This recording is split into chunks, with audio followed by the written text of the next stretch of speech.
Have you experienced the awesome power of the Panasonic Real 3DO system? Obviously. Presenting 3DO, the most advanced home gaming system in the universe. It's time to put away your toys.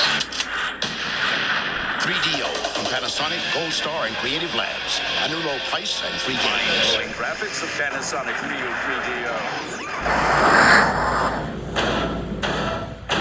3DO.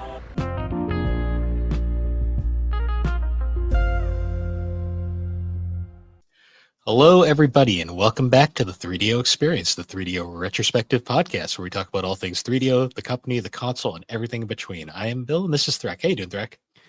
Well, Bill, not great, because I guess we're getting bought out by the Saudis.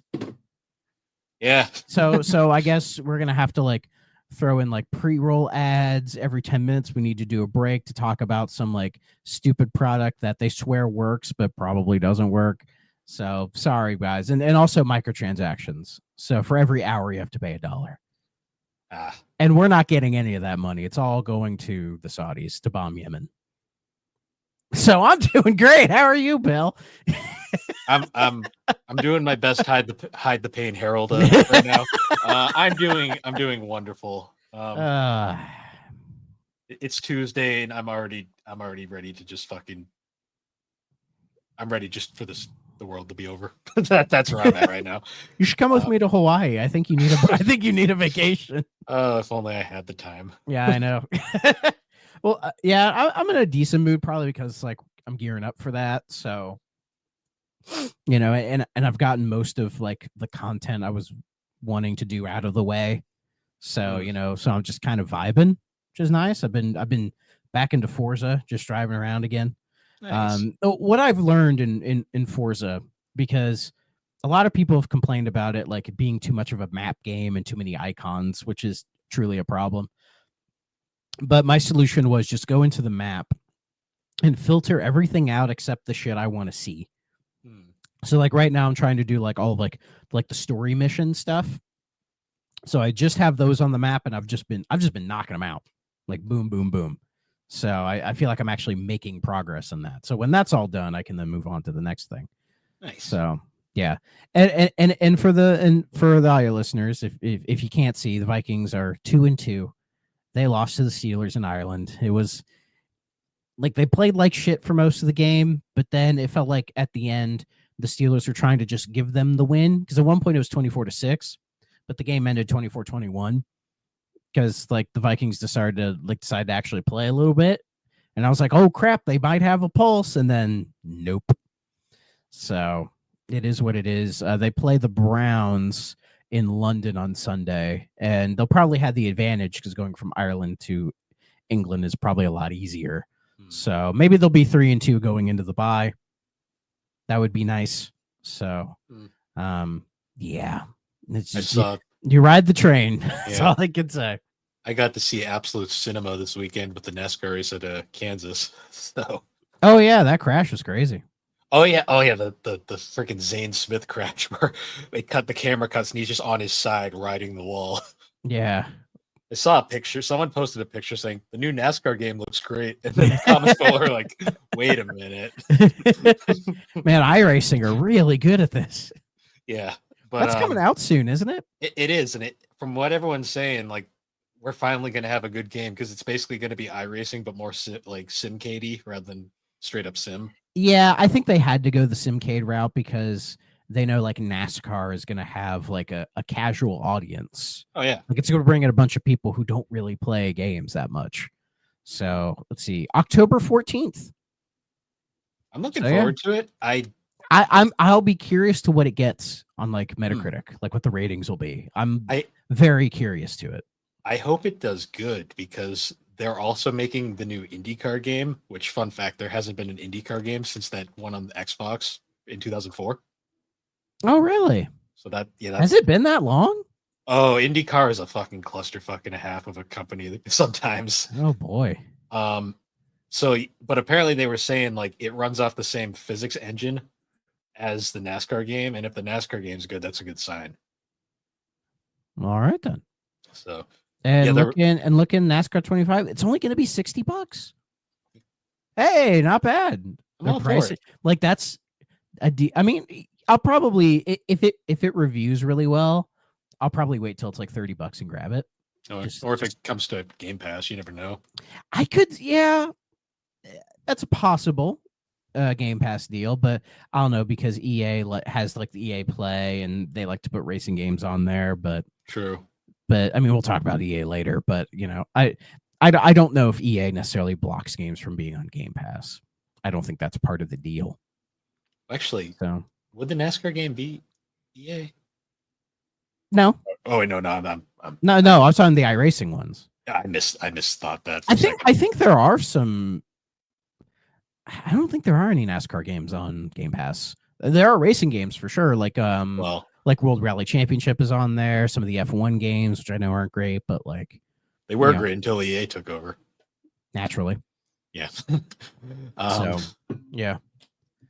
But to be fair, we also haven't had a good NASCAR game since Chase for the Cup. Yeah, that one was okay. 07, maybe. Okay. Yeah. Like even I am not up to date on my NASCAR knowledge, so yeah, that's fair. I mean, NASCAR is not even up to date on their NASCAR knowledge at the time. Yeah. Either way, my guy went into the weekend one below the cut line, and he left the weekend one below the cut line. So, hooray! Sure, why not? Yeah. It's just I watch it and I see some racers doing well, and I'm like, man, if only it actually fucking mattered. I know. But anyways, but yeah, we got quite a bit of news this week because we had 2 showcases over the week. Actually 3 I'm going to talk about, some other news stuff, and then the big one that dropped, it was over the weekend, and then going into Monday, it was confirmed, and that is EA confirms that it will be acquired for $55 billion by investors, including Saudi Arabia's PIF. So in a statement, EA says it has entered into a definitive agreement to be acquired by an investor consortium comprised of PIF, Silver Lake, and Affinity Partners.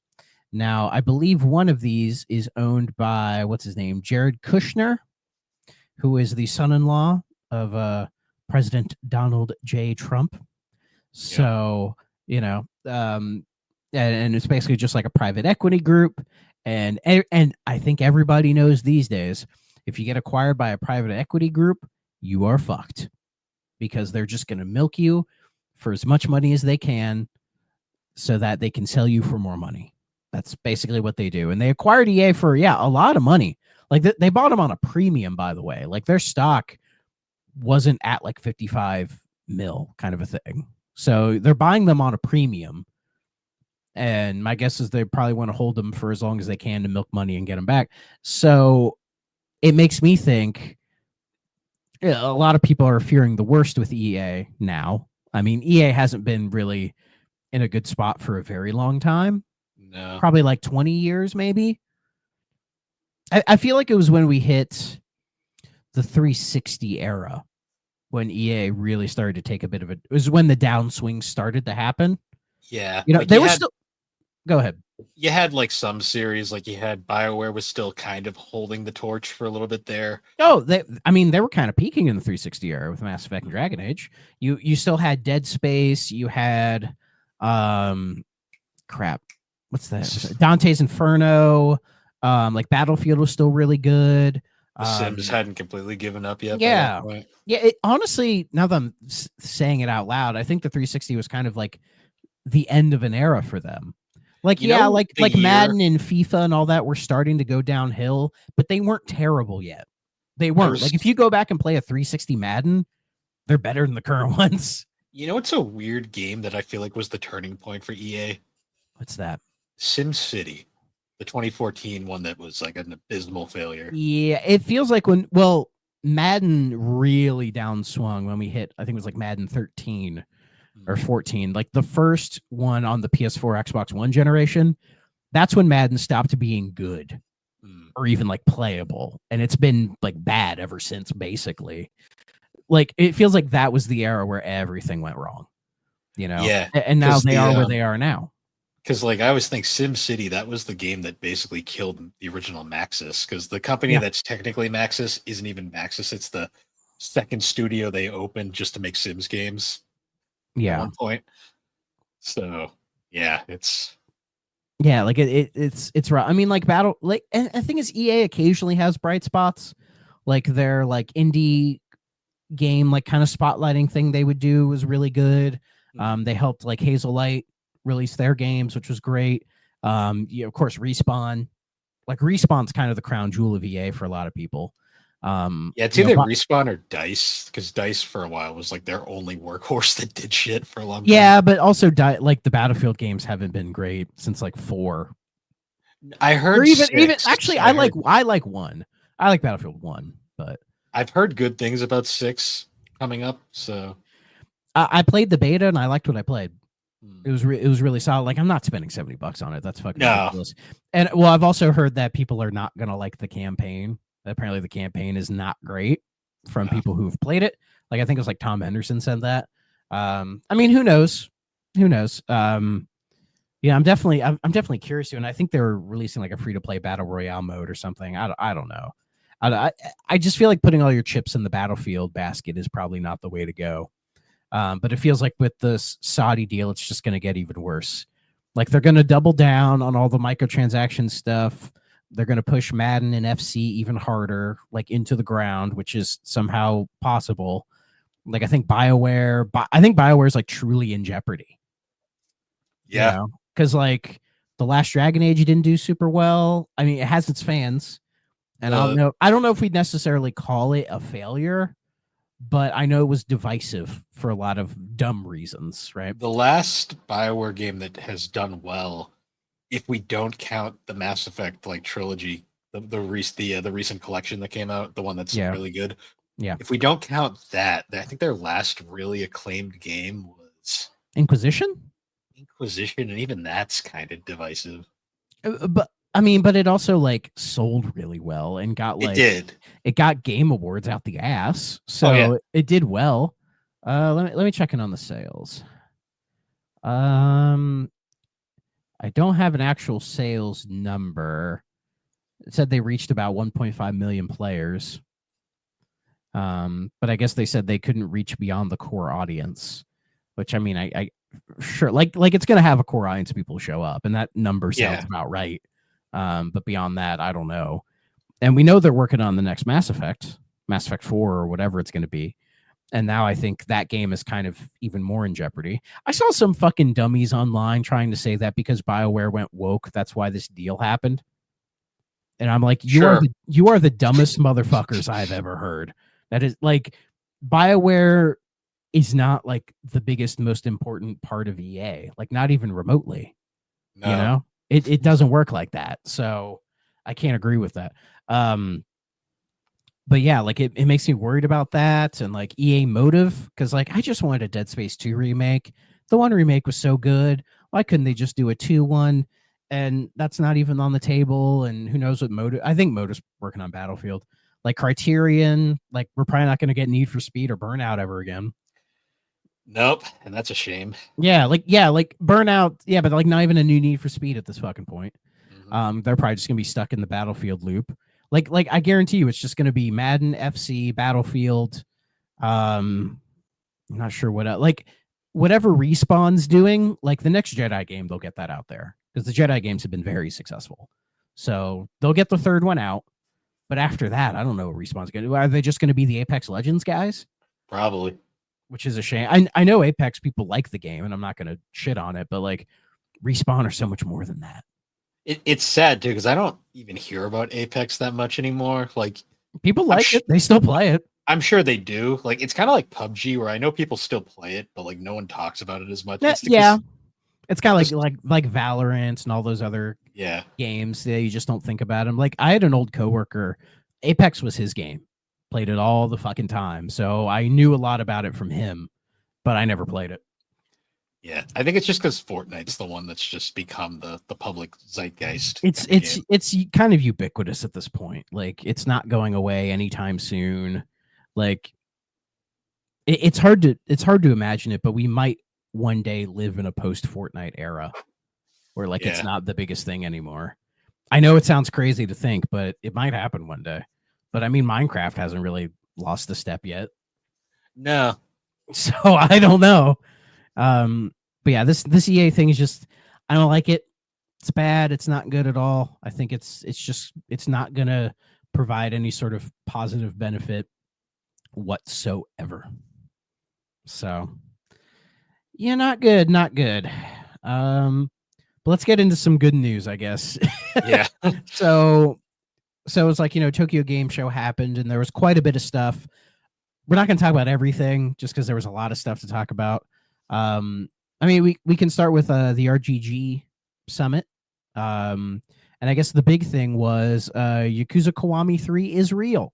There was the rumor that it was leaked, and it is true. Yakuza Kiwami 3 is real. They went all out for this thing. Like, they're basically saying it's like the biggest Kiwami that they've done. And as far as like it being feature rich and everything, absolutely. Like the trailer and the description they have for it, like, holy shit, they're really going all out there with Kiwami 3. And their Bowser's Furied it. It's getting an extra spin-off thing called Dark Ties, starring somebody named Mine. I don't know much about Yakuza, so I can't say if this is a guy we've seen before or his connection to everything. I don't know. But again, it looks fully featured. I mean, RGG, they haven't missed yet. No. And it's honestly it's great just because that game needed a Kiwami more than any game. So yeah, people were begging for Kiwami 3. So it's glad to see that it's here. And then it's one of those like would we get a Kiwami 4 or 5? 4 I could see just because if 3 does well, then it would make sense. Yeah. 5's a weird one just because 5, there's a lot. 5's a divisive game in the series. I'm discovering. So, but yeah, it looks great. It's coming out February of next year. So I will not be getting it only because I still have 0 through 2 to do beforehand. Yeah. But having that run of 0 to Kiwami 3, that'll be a really good run when I eventually get there. And speaking of 0, Kiwami 1, and Kiwami 2, they are all also the 0 director's cut. I called it, by the way. As long as Kiwami 1 and 2 are coming to PS5 and Series. Nice. As well as Switch 2. Kiwami 2, I think, got confirmed for Switch 2 at this point. And I already thought Kiwami 1 and 2 were on Xbox, but then I looked and it was the Xbox One versions. They didn't get the Series upgrade. So like also like on PlayStation, it was the PS4 versions through backwards compatibility. So they're getting like native running versions. And also, yeah, director's cut is coming, which I was hoping for so I could get the English dub. And the English dub for that, it's December 8th. I believe all 3 of them are coming out December 8th on PS5 Series. I think they're also coming to PC as well if they haven't already been upgraded. And Switch 2, I believe. So look at that. We went from like, oh, Sega's RGG never wants to put things on Nintendo consoles to like, oh, here's a bunch of Yakuza games on Switch. Go for it. I don't blame them. So I don't think it was that they didn't want to. I think it was more they just didn't want to compromise them. I think what it was if you remember in the Wii U, they did ports of Yakuza 1 and 2, like the original PS2 versions to the Wii U, and they didn't sell it all. So they were also Japan only, which probably didn't help. Yeah, in Japan only. And also at that time, Yakuza wasn't like it is now. Yeah, it wasn't until 0 came out that it really took off a rear. And so because of that, I think they got this idea that like, oh, Americans don't want Yakuza, or it's like Nintendo fans don't want Yakuza. And that was when the original head of RGG was still there. And I think it was him. I think he was the one who's like, Nintendo's like family shit. We don't want to put it on there. But think about it. Ever since he left, they're just like, oh, put everything on Switch. Put it all on there. So maybe. I don't know. But yeah, the Yakuza 0 director's cut on Xbox, I think it's like $45. And I'm like, you know what? I'll spend that money. That's not a bad price for that at all. So I'll grab it. I don't know if I'll be playing it in December. I'm either doing Persona 3 or Death Stranding at that point. So It'll probably be a game I play early next year. So yeah. Nice. So yeah, that is exciting for me. We had that state of play. Sure did. Which it was a state of play, all right. Sure was. It wasn't necessarily bad, but it was just kind of whatever. But I think all state of plays are just kind of whatever. It's kind of bad that every like one of these, like even like Xbox and Nintendo have always just kind of like, I'm so like just jaded now at this point. I'm just kind of like, cool. That's the thing. I mean, I've seen good directs, I've seen good Xbox showcases, but I can't recall the last time I saw a good like PlayStation like state of play or showcase or whatever. I can't recall. The one last year where they showed off Ghost of Yotei for the first time. That was also the one where they announced like the Lunar remasters. I remember that one was really good. I think that one was better than this one. Yeah. Yeah. Like the only highlights from it for me or anything that I thought was worth talking about was like Wolverine finally got showed off. I feel like that's not a great trailer, but I think that game will be just fine. Like Insomniac they've had a great track record. I'm sure it'll be fine. But I don't see it doing Spider-Man numbers. No.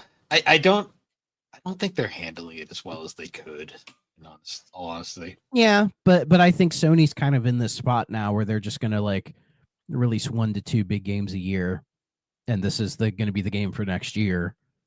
And it'll probably release around this time in 2026. So It is what it is, I guess.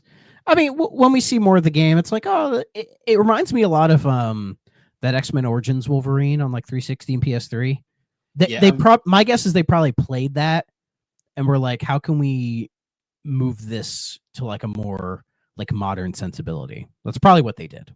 Yeah. So, yeah. But yeah, that'll be next year. It'll probably do fine. So yeah, not worried about it. The other thing, I thought this was interesting, and that is Aspire, along with Eidos Montreal, is doing a remaster of Deus Ex.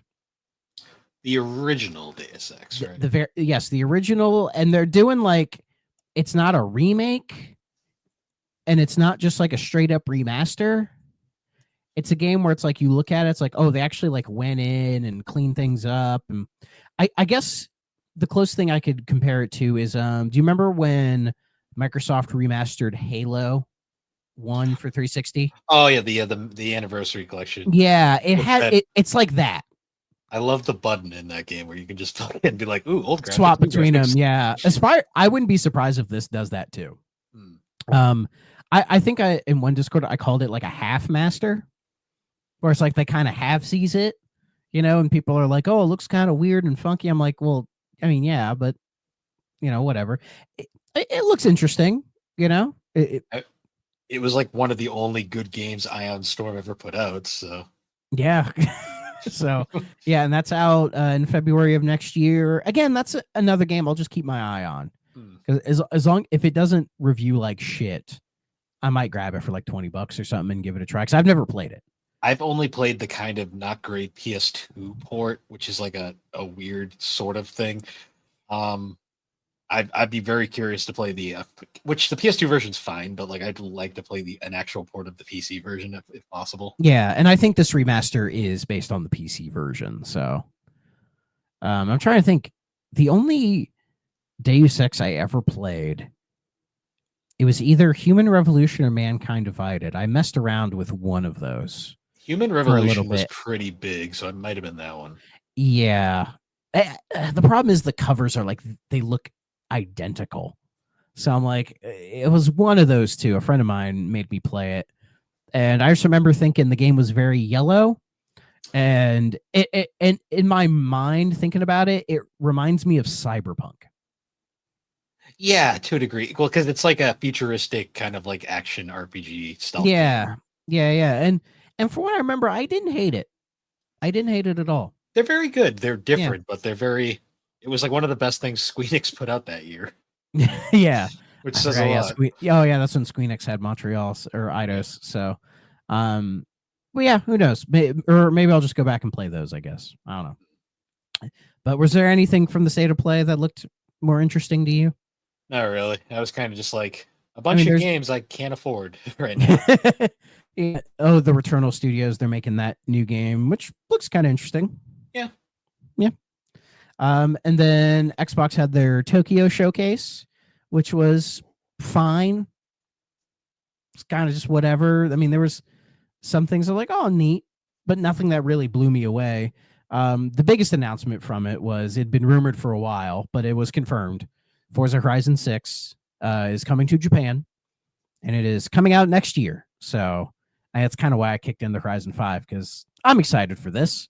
I've really fallen in love with the Forza Horizon games in the last few years. I own them all now, so I really should sit down and just spend time with them because they're really fun racing games. And then this one going to Japan makes sense. Though I think now we're starting to get those people who wanted every game to be in Japan. Now that more games are coming to Japan, they're like, oh, I think they're overdoing it on Japan. Why are they overdoing it? Like, you fuckers asked for this. But I think Horizon going there makes perfect sense because I can't think of a game that's like done Japanese car culture before. Tokyo Extreme Racer.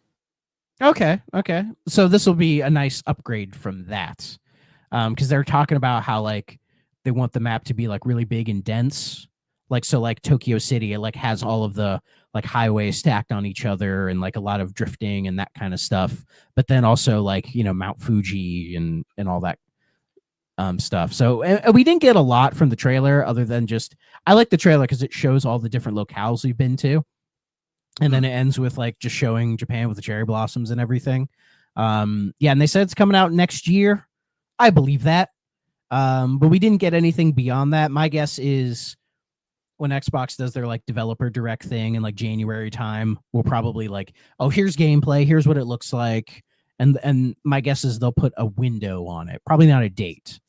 Because from what I'm gathering, that means we're going to get Horizon 6 and Fable next year, which are both Playground. So they've been busy. So and it's like it's clear one of them will be in the first half of the year, one will be in the second half.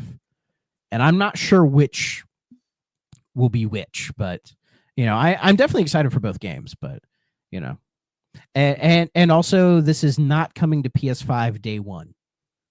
That's fine. Yeah. Well, yeah, it's coming. Yeah, it's coming. Yeah. Xbox and PC day one. They said it'll come to PS5 later. And from what I've gathered, I think it's just because these studios are set up for Xbox and PC development, not PS5 development. My guess is they're working on getting the base game out for those platforms. And then once it's stable, they'll probably get a port studio or whatever to help them. Because for Horizon 5 on PS5, I think it was Panic Button who did it. So that's probably just what they'll do later on down the road. They'll get a port studio to come in and get it over there, which I think is what a lot of like for Forza and like maybe even Gears and Fable and some of this other stuff that will probably come over to PS5. It'll probably be later just because they're not set up for that kind of port yet. You know what I mean?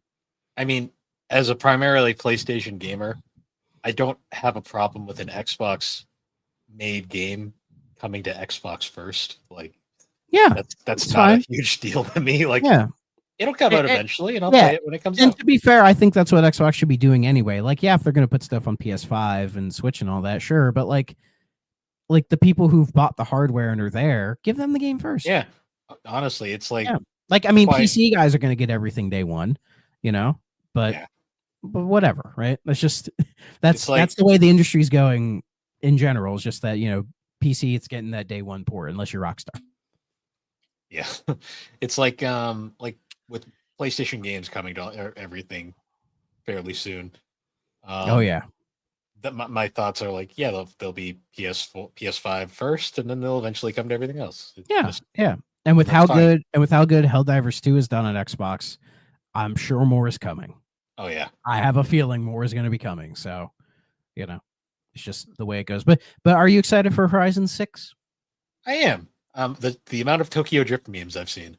But it won't be just that, Oh yeah, and that's what I like about the Horizon games is that they do a surprisingly decent job of having variety in an open world racing game, which is hard to do.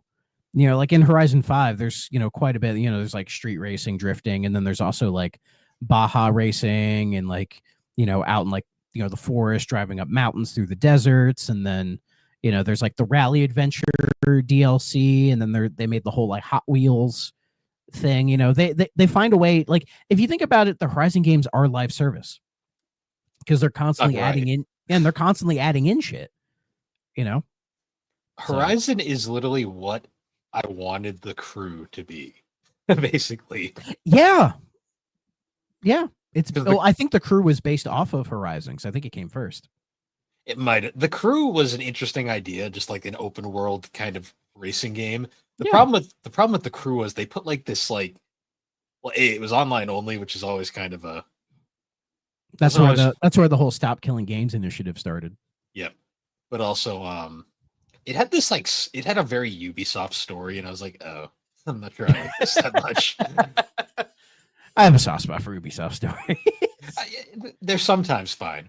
I still remember when The Division was first announced and Ubisoft poisoned the crowd at E3 that year. Oh yeah. Oh, like that was my. That favorite. Wasn't good. That was my favorite meme ever, where it was like, and it could happen to you, and then they dropped like fake dollars on the crowd. I'm like, oh, they just poisoned the crowd. Good. Great.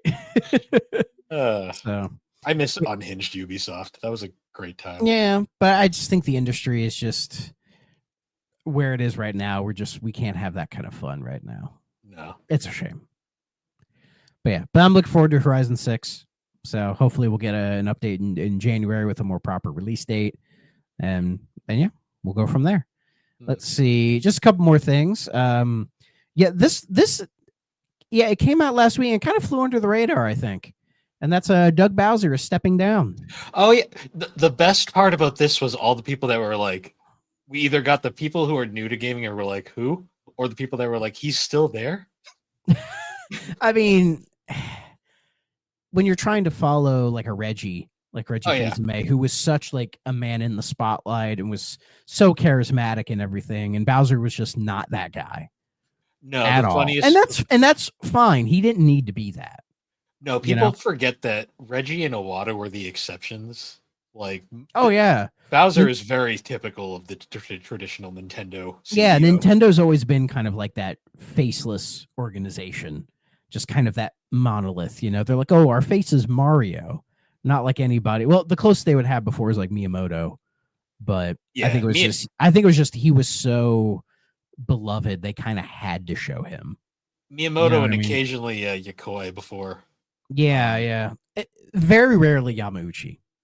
No, Yamauchi was famously kind of an asshole, from what most people say. I mean, it's like being a face of the company. Oh, yeah. Kind of a thing. Not necessarily like, Yamauchi was, from what I've read, he was a pure asshole. But I guess he's stepping down at the end of this year, and he's being replaced by somebody named Devin Pritchard. Hope I'm saying that name right. They joined Nintendo like 20 years ago. They're currently the executive vice president of revenue, marketing, and consumer experience. I'm not sure about that. And she will be, I believe, like the first proper like female president Nintendo's ever had. So, she's gonna have to deal with all the woke bullshit, Yeah.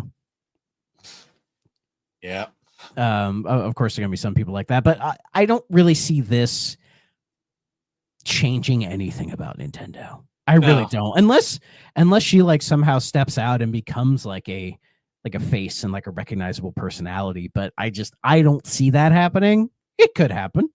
Sure, maybe she's cool. It's really funny because everyone was like kind of dumping on Doug Bowser for like being basically like invisible, but I was kind of like, yeah, but Nintendo was really fucking successful during his run. You gotta kind of. Yeah, but it's not. But he wasn't like the reason for that success. No, he was doing what Nintendo likes Nintendo of America to do, just kind of tread the water. Yeah. Whereas Reggie was always bucking the trends, and that's why some really good things came out in his era was because he was bucking the trends and saying, no, we should do this and that. Like famously, like the only reason Wii Sports was bundled in with the Wii is because he said they had to do it.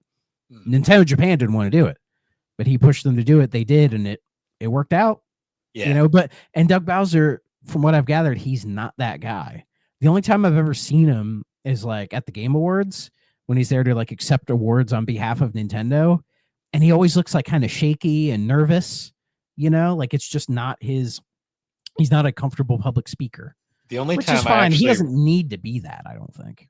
the only time I actually remember him like at all was when he first got announced, and they made all those memes about Bowser being the president Yeah. of Nintendo. I remember that because everyone's like, "Oh, that's cute," and then it just kind of faded into nothing because he didn't like do anything with it other than you'd see him wearing a Bowser pin on his jacket.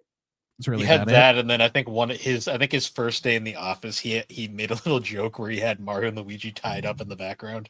Yeah, that was really about it. So Yeah, he wasn't going to jump up on stage and be like, "My body is ready." kick ass and take names. He's not that guy. So. Reggie. The reason Reggie worked for so long is because Iwata was there, and Iwata also was just kind of goofy.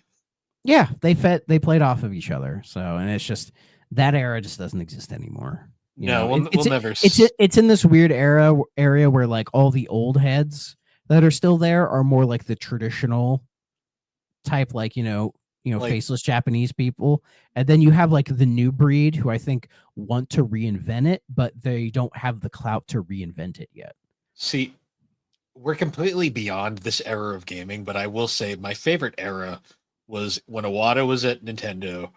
You had Kaz Hirai over at Sony, and then you had Peter Moore at Xbox. That was such a fun era. Oh, that was good, yeah. Because Peter Moore was he is a character. He's a hoot. He's such an interesting guy. I mean, yeah. I loved like the fact that like his entire reason he rushed the Xbox 360 out was because he wanted revenge for the Dreamcast.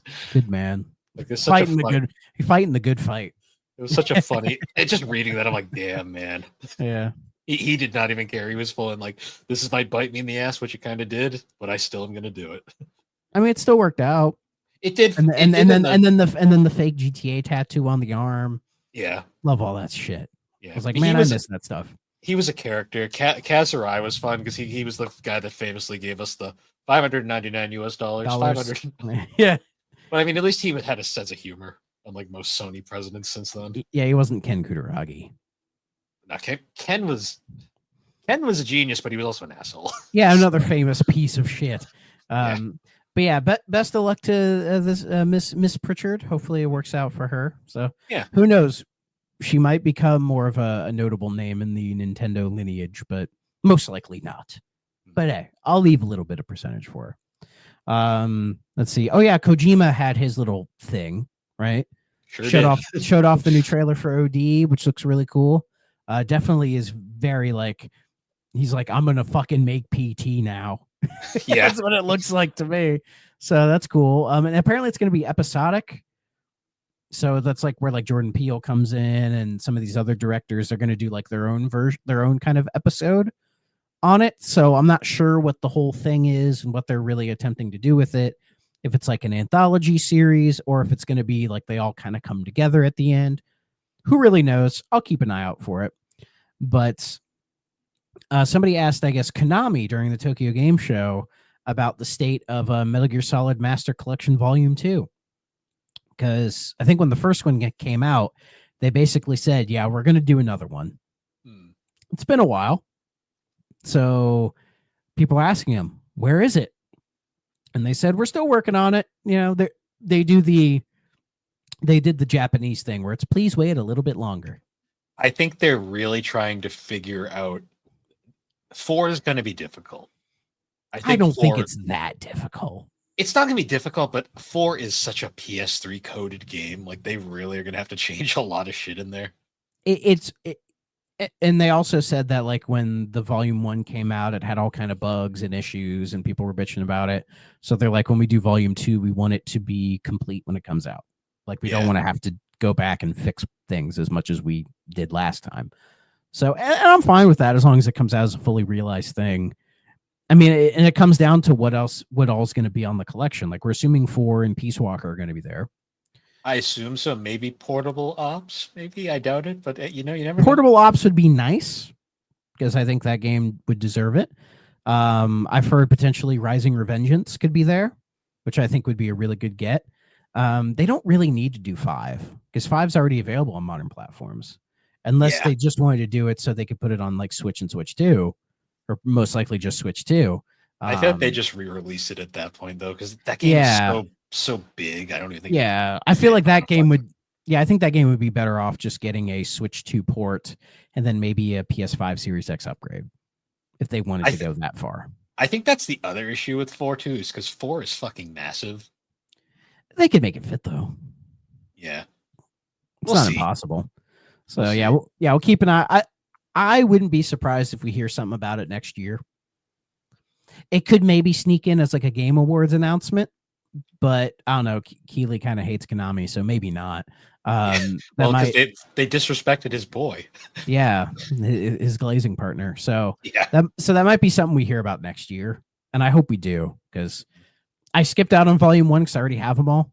Yeah. So Volume 2 is more deserving of like my time. I will most likely be getting it. I own like 7 copies of fucking 3 at this point, so it's like, because my God. Yeah, and I didn't get that remake. I'll get it maybe eventually. I don't know. Yeah. I don't know. I'd rather just replay the original, to be honest. And then I guess the last thing I have is, I guess Halo Studios, I guess next month they're going to be having a panel at like the Halo World Championship to talk about what's going on next for the series, the future of the series, they say. Halo Studios it used to be 343, right? Yeah, they just rebranded themselves basically, and they're like, "Oh, we're making another Halo, but we're doing it on Unreal 5 now." They have ditched their proprietary engine and are going to UE5. Like, sure. And then they said that they did the rebranding, and they said they're doing multiple games on UE5, which people have parsed to they're doing a remake of Halo 1 on UE5 to maybe like sort of as like kind of like a test run with the engine and everything, which I think makes some sense. And then probably from there, they're just going to be doing the next, like Halo would be 7 or whatever. So sure. Yeah. So yeah, we'll see what they do. I'd be interested in the full on remake of Halo 1. As long as that pistol is broken as fuck, I will be perfectly happy. Yeah. And that'll probably be next year, because next year is the 25th anniversary of Xbox. And I think they're trying to line it up to where they have a Halo, a Gears, a Forza, and a Fable all out next year, which would be a big year. Like the 4 big ones that people want, So who knows? But yeah, that's all the news. Was there any Nintendo music? There was. It's something. On. Oh boy. Will didn't even tell me this time. It must have been a whole bag of nothing. Yeah, I do. Let's see. Oh, it's staring me right in the face. Princess Peach Showtime. Yeah, the game I forgot even existed. Yeah, I forgot that existed too. And is it the whole thing? I didn't even look, to be honest. It's 58 tracks. It's like, yeah, it's probably the whole thing. It's just under an hour and a half. Hooray. Why not? Was that game good? Did we get Zelda 2? That was last week, right? Yeah, we got Zelda 2. Well, I didn't play it. I don't think I know anybody who played that. I don't either. I played the first Super Princess Peach, and that wasn't good.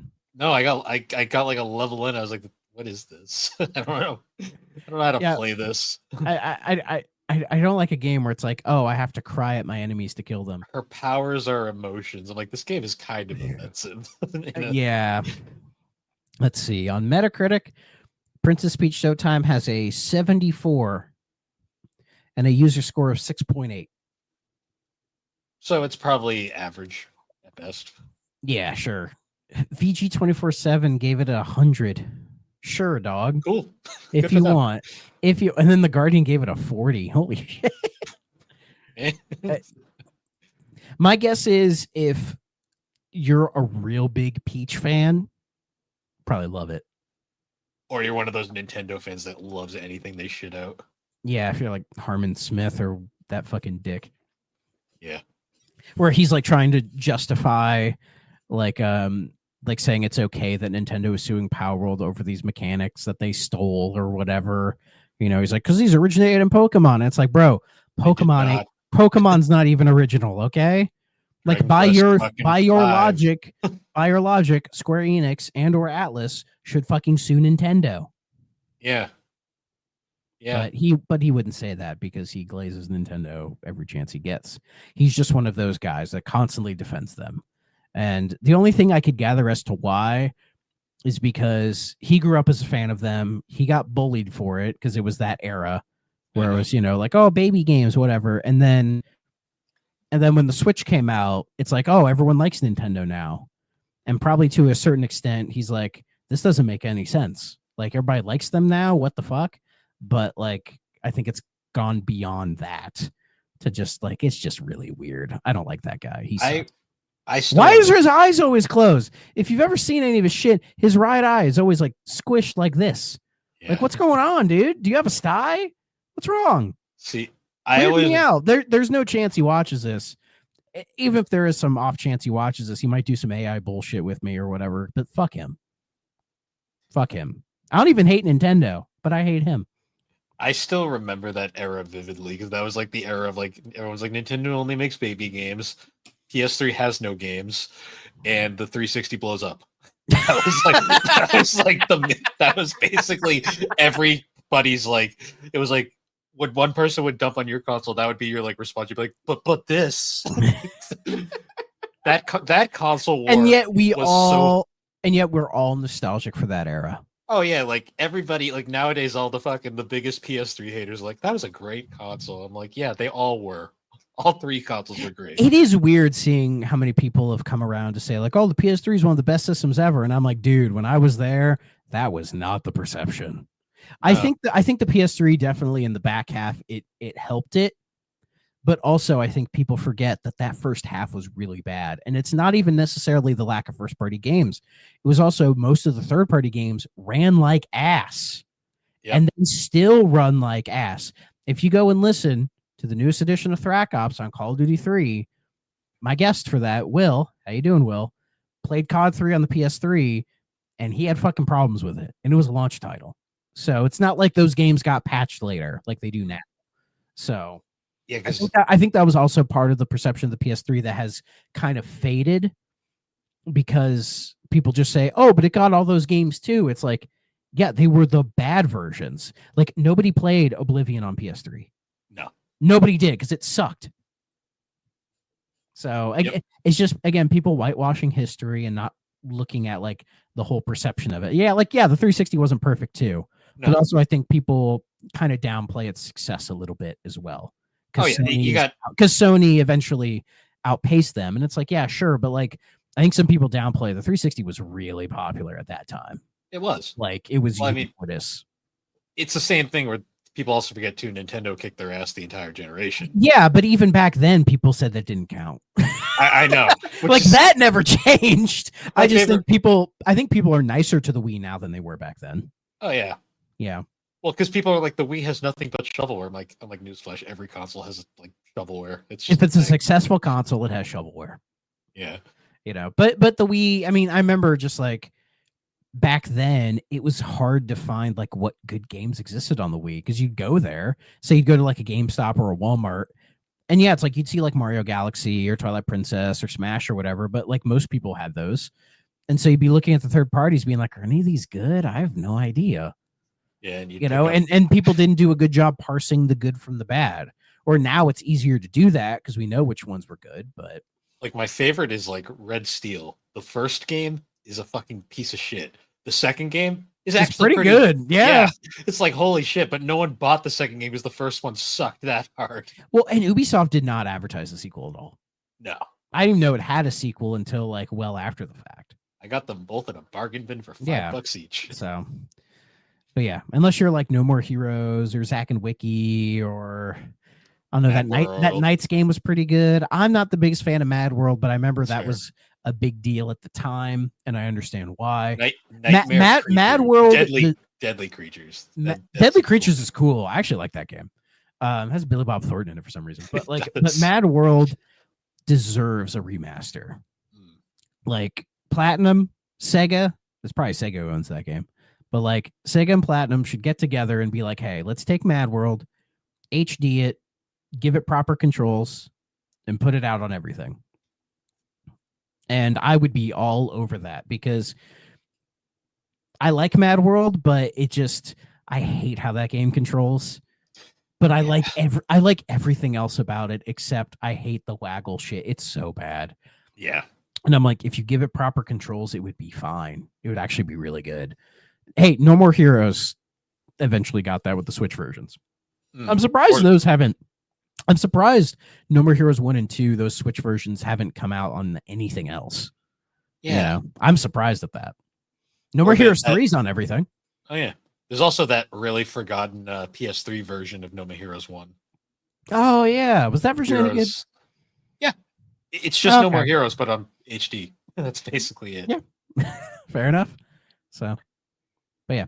But anyways, I guess all of that aside, we should finally talk about our game now. Yeah. Thank God we got timestamps now. They're cursed as fuck and questionable at best, but we do have them. Yeah, I don't know what timestamp is going to be about this one, but I don't know. Nothing beats the on GNC. We had the horrors of the 1980s cream cheese cookbook. So, I mean, that is horrific. Let's be real. Oh yeah. That being said, though, for this week we are talking about Crusaders of Might and Magic. Mm-hmm.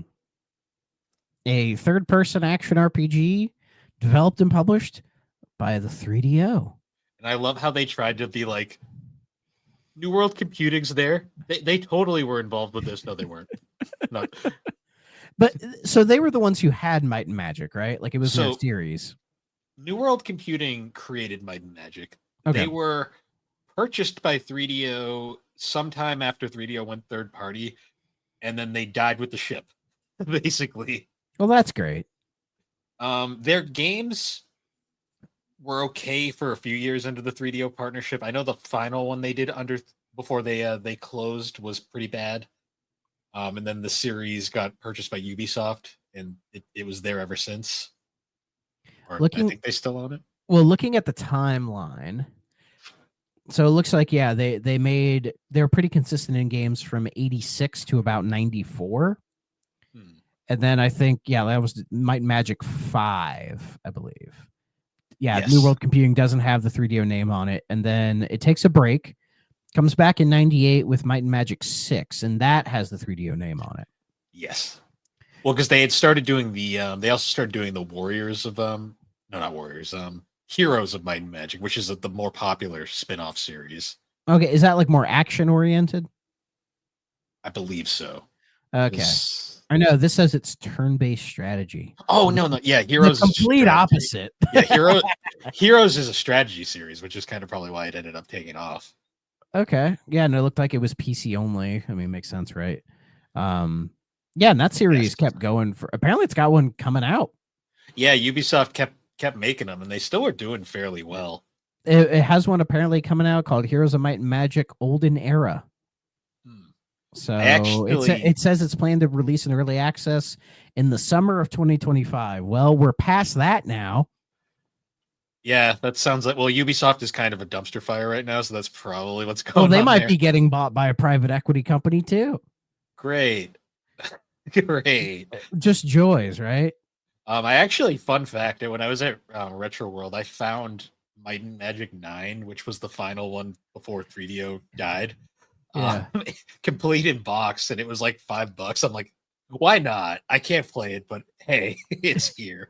Well, you need to buy like one of those disk drives you can plug into a computer, like those USB disk drives. I'm not even sure. I've thought about it. I'm not even sure it would work on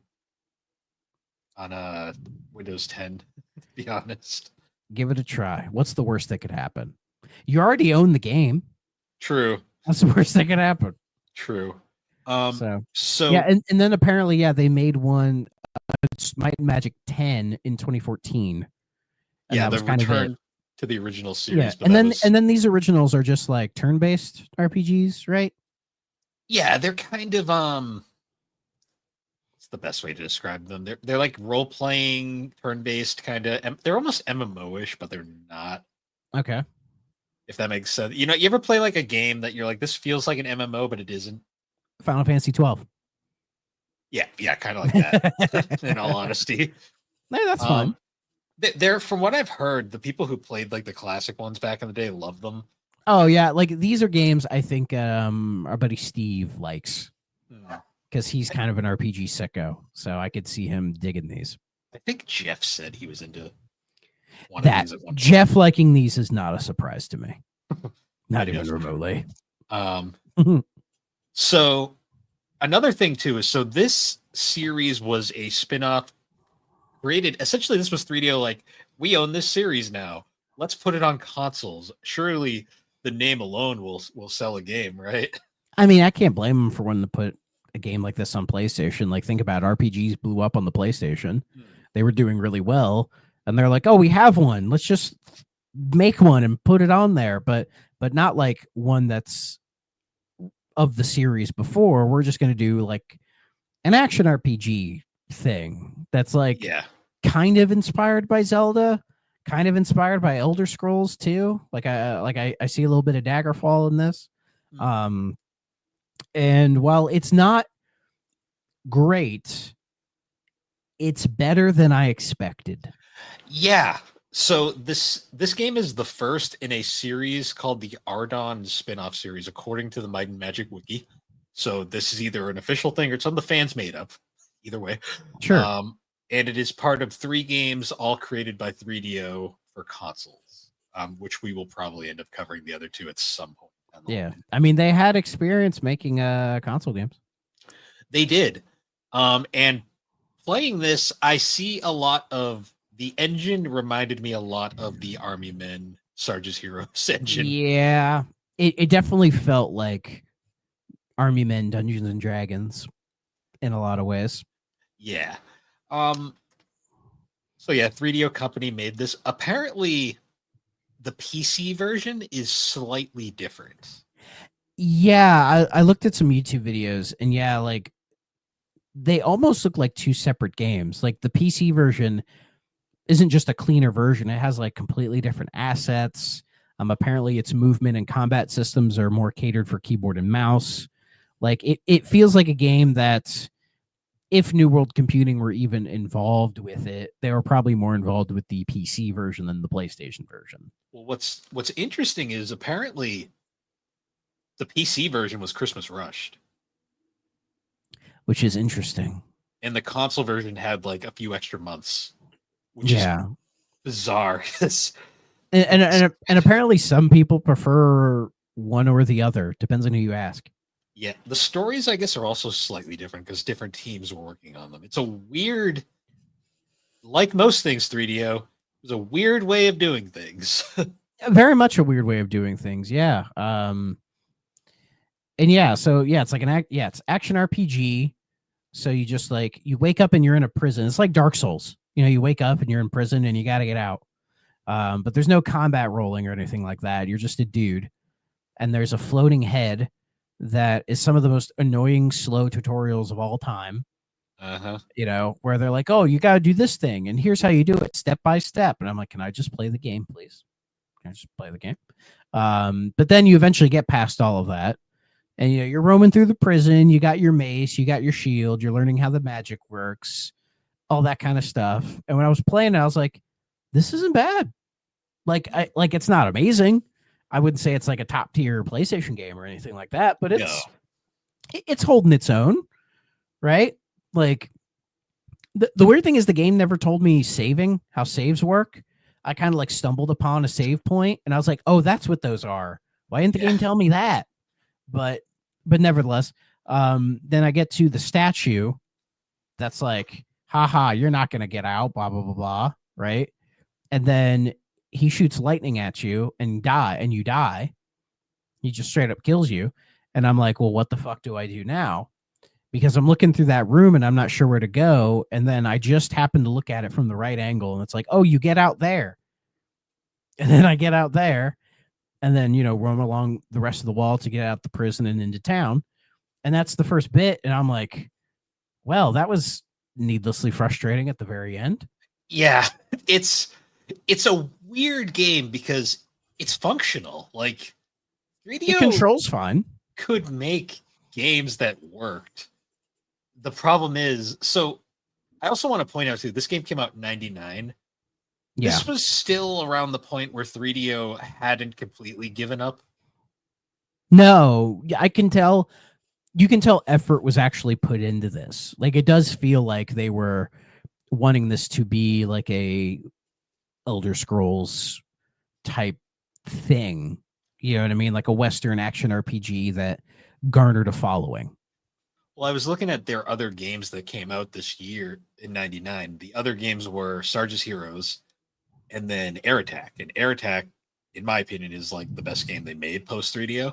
Yeah, and then Sarge's Heroes has its fans, and then you get this, and it's like it kind of fits in with those in terms of like they have like two IPs that seem to be doing well, and they're trying to do something with those, you know. And also Crusaders of Might and Magic, it could just be like the art style or the way the game is presented. For some reason, it reminded me a little bit of Vagrant Story. A little bit. I got It's that. And it's I got, nowhere near as good as Vagrant Story. No. But it just, I don't know, it could just be they both came out roughly the same time and they're both kind of pushing the hardware tech wise. I think Vagrant Story pushes it a little bit further because it is a surprisingly detailed game for the PS1. You know what other game it kind of reminded me of? Soul Reaver. Yeah. Not as good as Soul Reaver either, but no. Yeah, I can see even like a Tomb Raider influence. Like there's a bit of Eidos in this one as well. You know, it's again, it ain't as good as those. But no, it is trying though. Yeah, it's so I had only played this briefly when I first acquired it like some time ago. Yeah, and my thoughts while playing it this time around, I was going into this expecting, because I've seen reviews, I watched a few YouTube reviews out of curiosity. There's not many. Yeah, there's like the one guy you probably watch. It was like Frustrated Gamer. Oh yeah, and he was so fucking negative. I was like, okay. And like the quality of the microphone, I just pulled it up and was listening to it like I was like working or whatever, and I thought, to me, it sounded like a video that was done in like 2007. And then I scroll down to like, when did this come out? It said 2 years ago. Why does it sound so bad? Yeah, dude, this mic is not expensive. It sounded like he was using a webcam to record. Yeah, it was very like, no hate to the guy, but I was just like, no, it's fine. Like his opinion is fair. It's just interesting. The production quality I thought was just really fascinating, where it felt like I'd stepped into a time loop, because I'm sure we all watched videos back then of people just like putting in like an Elgato into like their TV to review like, you know, games. It was like 360p if they were lucky. And then, yeah, like using a webcam microphone that cost like $5 at Sears, and then like, you know, trying to talk into it, and like really bad edits. Like really bad obvious cuts, you know. You remember the era of using a Rock Band microphone? Yes, I do. Oh, that was a time. Because everybody had them, and it was a USB mic. You could just plug it in and use it, which was cool. That was cool. It was, but yeah, cool, it sounded so bad. It was fun though. But yeah, I'd watched a few reviews and some gameplay, and I was kind of like, all right, I'm not sure how to feel. And then I played it, and I was like, it's actually not that bad. For what it could be better. I think its control scheme isn't great. No, it's very... like the way it wants you to switch, like say the potions, for example, right? Like you'll have like your mana potions, which, you know, give you back magic, and then the health potions just give you back health. And the only way to swap between them, as far as I could figure out, was to go into the menu and then just like swap them and come right back out. And for like maybe a PC RPG, that's fine. But when this is a console RPG, it's like you need better like button assignment. So it's like, oh, I could just like press this button and swap to it or whatever. You know, it at times it's a little too much of a menu game, especially when the menus are not intuitive at all. But I mean, that era, I don't think they were 100% certain how to make it work. In a lot of ways, it feels like a PC RPG that they're trying to shove onto a console. Yeah, it's also interesting too, because during the PS1 era, it was honestly more common for control schemes to be pretty awful. Like it was more of an thing when it was like, oh my god, it has a good control scheme, and I'm like, it was overall fine. It like movement, jumping, combat, like none of that felt bad. Like even the lock-on system I thought was pretty solid. Even if the magic use didn't feel overall fantastic, that it was like nearly impossible to aim that stuff some of the time. And yeah, there's actually a cheat code to make the magic stronger. And I was like, oh, good. That's funny. And if you use the magic like too close to you, you can take damage from it. Yeah, that happened so often. I was like, okay. Very weird. Yeah. A lot of just like weird choices that are very Western RPG, like kind of like that kind of quirky 90s Western PC RPG thing, you know? Like, and I keep referencing Elder Scrolls, but that's because like I've put time into Daggerfall and I see a lot of Daggerfall in this game, you know? But I think Daggerfall is a much more ambitious and more made game than this, even if Daggerfall isn't great either. But I think that's more just because of time. You know, but again, it's like I feel like you could do a lot worse than this. Oh yeah, there are some rough RPGs on the PS1. Yeah, like Legend of Dragoon. Who likes that shit? There is somebody out there. I tried. I couldn't do that with a straight face. I was thinking more like I've actually never played Legend of Dragoon, so that's fair. People like it. I'll just that's fine. That's fair. I still need to play Wild Arms. Wild Arms is also very good. I feel like I would like that. I'm trying to think of like because there's like one I picked up recently that is god awful for PS1. Oh, I gotta hear this. I forget what it was called. It was like I bought it because it was a double disc game and it had. I type in bad PS1 RPGs. The first one that comes up is called The Grand Stream Saga. Oh, that game. That's by the people that did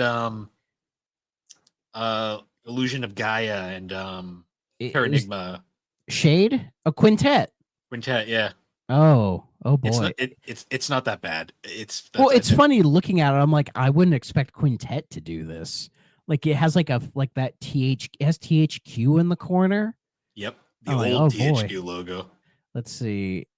Also, it shows Eternal Eyes, Beyond the Beyond, Azure Dreams or Azure Dreams. Oh, these Monster are all Seed. These Shadow Madness. Fairly good games. They also put in FF7 and Chrono Cross. I'm like, guys, come on. I'm trying to find this. This is just what. Oh yeah, gave me, so. Chronicles of the Sword, which I think isn't even technically an RPG. It's like an action game. Now that's a fucking title. Yeah, that one's pretty bad. Yeah, but there's definitely worse on PlayStation. Oh yeah, I mean there are so many fucking PlayStation 1 games. You know, we're not even scratching the surface, but also that's kind of the problem with a game like Crusaders of Might and Magic. Like it's not doing anything to really stand out from the crowd unless you play it and go like, wait a minute, this feels a little like Army Men. Because now that you say it, the way the game, like the movement and the combat and everything definitely has an Army Men vibe to it, which isn't bad, by the way. But it's like, oh, okay, I see what they're trying to do here. But like, it's just in an era where you kind of needed to break ground and really be more interesting to break through. It just doesn't have that, you know, especially when like we're not even talking about like the real cool and good PS1 RPGs that are out there, you know, like we could be playing Final Fantasy IX, Legend of Dragoon, Wild Arms, Vagrant Story, Final Fantasy Tactics, fucking Persona Parasite 2. Eve, Persona 2, Persona 1 for that matter. Chrono Cross, Tales of Destiny, Tales of Destiny. Eternia. Yeah, like the list goes on and on. No Final Fantasy 8, but the list goes on and on. So it's just Lunar 2. Sure. So like it just doesn't inspire anything to anyone. You know what this game kind of is to me? They made a decent action RPG. Yeah. And then they threw the Might and Magic name on it because they were like, this will help us sell copies. Yeah, and maybe they were hoping that because it invokes Zelda like a teeny bit, just kind of the whole setup invokes it a little bit, that maybe they were hoping that would help guide it along, but it just, I don't know, it just wasn't going to work, you know, like, it's a very kind of like it's kind of confused what it wants to be, I think, is the big problem. Yeah. Like I'm trying to see what came out on the PS1 in 2000. Probably a lot. Final Fantasy 9, I believe. I thought that was 99. No, 99 was 8 because 8 came out the same day as the Dreamcast. Yeah. Well, I'll stick to just RPGs. We'll have Final Fantasy 9, you were correct. Chrono Cross, Vagrant Story. Let's see, Lunar 2. Yep. Persona 2, Breath of Fire 4, Valkyrie Profile. Yeah, those are all Parasite Eve 2 came out that year. Oh yeah, that's not an RPG. Yeah, like there was just a lot more. Legend of Dragoon was that year, actually. So how about that? So it's just like it was like 2000 was still a really strong year for the PS1. So oh yeah, I mean hell, even into like 2002, the PS1 was still getting pretty good games. Yeah. So hell, RPG Maker came out this year. Oh yeah, it sure did. You ever tried to play the original RPG Maker? Nope, never played an RPG Maker. It is. I've played RPG Maker games, like the infamous Columbine RPG, and a couple friends of mine made a game in RPG Maker a long time ago, and I demo tested that for them. But yeah, that's all really I've done. I messed around because I do own a copy of RPG Maker. I messed around with it a little bit. Oh, it's cool, but my God, like the amount of like, I don't have that much effort or skill for the amount of like work you have to put into it. I mean, they still make them, so my guess is they've probably improved since then. Oh yeah, there was one on the 3DS, which was actually kind of funny. I think they make them on Switch now. So. Yeah, it's an interesting concept. I find. Oh, for sure. But even like the non-RPGs on PS1, you got like, you got Tony Hawk 2, you got Spyro, you got Spider-Man, you've got like Madden still making, like EA was still making good games at that point. You had, Dave Mirra and Incredible Crisis. Oh, that game is so fucking weird. Mega Man Legends 2 was that year, so still trapped on the moon. Yeah, so I think that's just the biggest issue with Crusaders of Might and Magic. It's not a game that's really going to do its best to stick out, probably even in the PC market at that time. Because you had BioWare starting to kick off, like Baldur's Gate, Diablo, Fallout, the aforementioned Elder Scrolls. Like, again, like that market was also getting flooded with some real bangers and like truly defining games of the era. Oh, yeah. Because even when you think about, go ahead. I was going to say, like, when you think about it, Might and Magic was really kind of part of that early era of Western RPGs. Like, it's more associated with Ultima and Wizardry. Like, thank you. Those older games, which have their place, but they definitely is a reason why they kind of died off. And I think Wizardry's still going on, but Wizardry kind of got taken back by the Japanese. Yeah, so like Japanese companies make that game now, which is crazy. And Ultima, EA owns Ultima, so it's dead. But looking at like the covers of the old Might and Magic games, they just look like old D&D novels. Oh yeah, like D&D editions from the era, or just like progressive folk rock album covers from the 70s. And I'm like, that looks cool. But I bet they haven't aged super well, but they do have their place in history. So definite respect on them for that. And I mean, respect on 3DO for even like when they brought the series back, they were still doing those games. Like they didn't abandon it for this. They were just maybe hoping they could get some of the console market with maybe more of a console focused game, but also putting it out on PC because they knew that's where the audience for these games were. And to be fair, 3DO's output at that point was still fairly respected. Like the Army Men games were still in that point where people were kind of like, yeah, these are fine. Yeah. I think Battle Tanks was out by this point, so that was considered a success. We got Battle Tanks for sure. Great game. But Crusaders of Might and Magic, it was an interesting attempt. And I will be curious when we eventually cover its sequel, Warriors of Might and Magic. Yeah, that's the PS2 one, I think. It was also on PS1, which means the PS2 version is probably not very good. It's also on Game Boy Color. Hell yeah. And then the third game is called Shifters, which is such a one of those. Shifters. Yeah, it's one of those names where I'm like, okay, that's a game. Like, why would you take it that far out? But that was PS2 only. Yeah, and I own it and I have yet to play it, so we'll find out about that one in the future as well. Not next week. No. Unless you want to. No. I will say, reception-wise, believe it or not, this game was hyped, probably because of the Might and Magic name. Yeah, but that hype died pretty quick once the game actually came out. This was because it was true 3D, and that is true. It doesn't have like any like pre-rendering or anything like that. It is a full 3D game, which by this time in the PS1 era, going into the Dreamcast, it was Dreamcast was in full force at this point, but it was like full 3D was becoming more and more possible. We were getting away from those like pre-rendered stuff. So, I mean, again, sure, if that puts it up there with being a little bit more groundbreaking, but again, we picked other games that I think do more than that does. Because I look at reviews, like a lot of All Game gave both versions 3 out of 5 stars. CNET gave the PC version 6 out of 10. Computer Gaming World 2 out of 5. EGM gave 3.125 out of 10 for the PlayStation version. Why?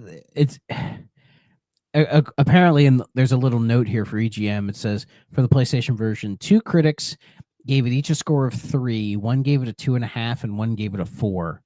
So they did the math and put them together. They did the math. That is really stupid.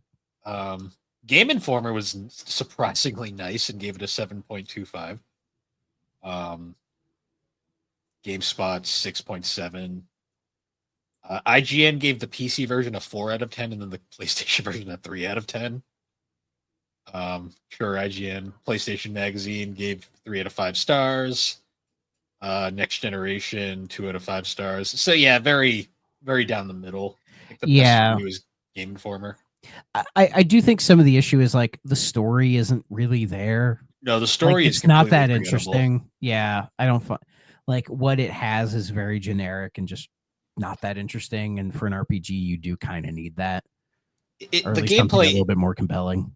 The gameplay, while solid too, is pretty standard. Like it's a lot of hack and slash, puzzle solving. Magic. It's something that, as we mentioned, Soul Reaver and Tomb Raider do, and they do it better, much better. Yeah. I mean, hell, I'd even say like Surge's Heroes is a more enjoyable experience, or at least is a more worthy experience. Surge's Heroes has a more defined, like they knew what they wanted out of it. And with it being a shooter, it has different expectations put on it than an RPG. The fact that the story is so forgettable leads me to believe New World Computing had very little to do with this game. Yeah, despite them or at least looking at some of the reviews for the time, they're specifically calling out New World Computing, but on the Wikipedia thing it just says 3DO did it. Well, it's probably because they put New World Computing on the cover, even though I believe it's been confirmed they had nothing to do with the game. Yeah, or even if they did, it was probably just whatever 3DO wanted them to do. They probably gave their thumbs up and said, "Sure, you pay our bills." Yeah, that kind of a thing. Mm-hmm. Yeah. Other than that, though, fairly. This game, I wouldn't say it's unremarkable. I'd say it's just remarkable. Mediocre. Yeah. I've played far worse than this, especially on this show. I was not frustrated when I played it. I was just kind of bored. No, I've heard frustration with this does sit in a little bit later. Yeah, I did not get near the end. That's for sure. Yeah, I got a couple hours in, and then I just kind of moved on because I had other things I was doing. But I looked at a few long plays on YouTube. Apparently, the game's 5 hours long. So yeah, and I'm like, I didn't feel like putting 5 hours into this. I put 2. I think 2 was good enough. I think I saw everything I was gonna see. Amusingly, the PlayStation version of this game was composed by Womb Music, according to Sure. Wikipedia. Sure. That's something. I'm fine. I'm fine with that. I guess any other praise that the cover's okay.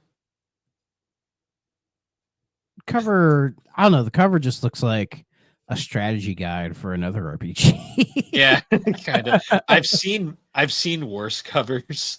Yeah. It's got nice colors.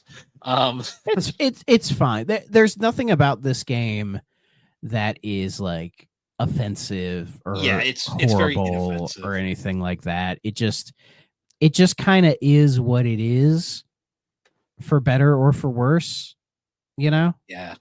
So you just kind of deal with it as it comes, I guess. But you know, as I've said, there are far worse games that we've played on this show for this, and it's fine. It's fine. Yeah.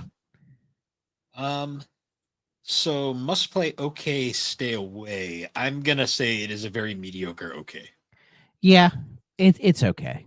It'll be interesting. Yeah, when we do the tier listing, I think this might, in that okay tier, it might be a little bit higher than some of the other games because it definitely feels more fleshed out than some of the other games that sit in the okay department. But like, I just don't think this was ever going to be a big deal.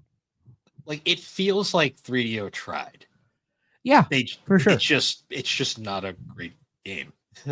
And really, the where Might and Magic shined was in the base series. That's what people wanted. So, and they were still giving them those for a time. So, yeah. And then the Heroes series, spin-off series, took off, and then that's basically what Might and Magic is these days. Yeah. Yeah, because yeah. I don't even I'm like looking here and I'm like, yeah. Heroes of Might and Magic, that's where it's at. Sounds about right to me. So yeah, other than that, did we decide what we were doing next week, or are you on vacation next week? I am on vacation next week. Okay, so I know what I'm doing next week. Yeah, so by the time you all are hearing Bill's episode next week, I will be in Hawaii. Hopefully not a miserable wreck from my motion sickness of the plane ride. Hopefully not. But you know, if you guys pay attention to the Discord or any of my social media stuff, I will be giving you updates while I'm over there. Don't you worry. But they will be in a very different time zone because they are 6 hours behind Eastern time.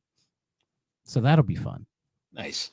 Yeah, so the next 2 weeks, I'll be flying solo. I have a couple ideas, but after that, 2 weeks solo, and then you'll be back after that, I believe, right? Yeah, I'll say I will be back for the 15th. Or no, not the 15th. The 22nd. Because I believe the 15th is when we're coming back in.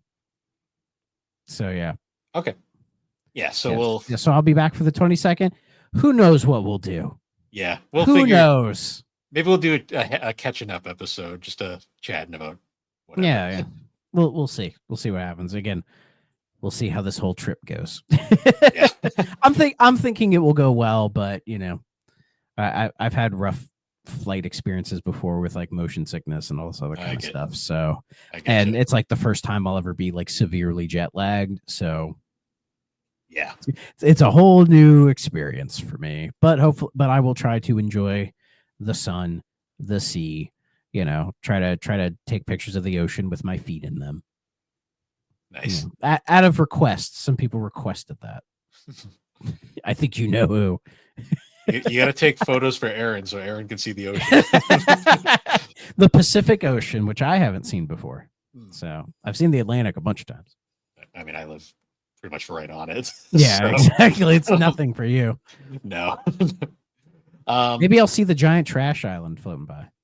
Oh yeah, that is a thing. It is a thing. That's maybe true. it'll come floating by, and I'll go, "Holy shit!" It's like seeing Bigfoot. Oh man. But yeah, before we sign out though, Rack Ops 5 is out now. Yes, Be sure to Track Ops check that 5 out. is out. It's my first with a guest. So thank you once again, Will, for coming on for that.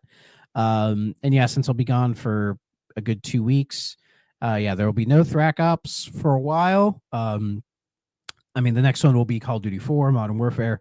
I'm hoping to get that one out before the end of the month, before the end of October. So stay tuned for that. I do have some plans for that one. So stay in tune. Nice. Yeah, and with that, everybody, once again, thank you for joining us on the 3DO Experience. You can find the 3DO Experience on all the major podcasting platforms, particularly Apple Podcast and Spotify. And be sure to check us out over on the Superpod Network, superpodnetwork.com. Awesome site where you can find all sorts of different shows, videos, blogs. We're about to kick off Spooktober with a whole bunch of different spooky themed blogs of different horror games. Looking forward to that. Hopefully I will get my RE7 one out. Nice. I That's just the plan. finished my Carrier one. Oh, that was a game I did not enjoy revisiting. So look forward to that. Now I do. Yeah. Maybe I'll read it on the plane. If it's out by then. Aaron, put it out by then so I can read it on the plane. But yeah, look forward to that. And until next time, guys, thank you for listening, and we will see you all later. I forgot my outro. Bye-bye. Skull Vikings. If you're not playing on a 3DO system,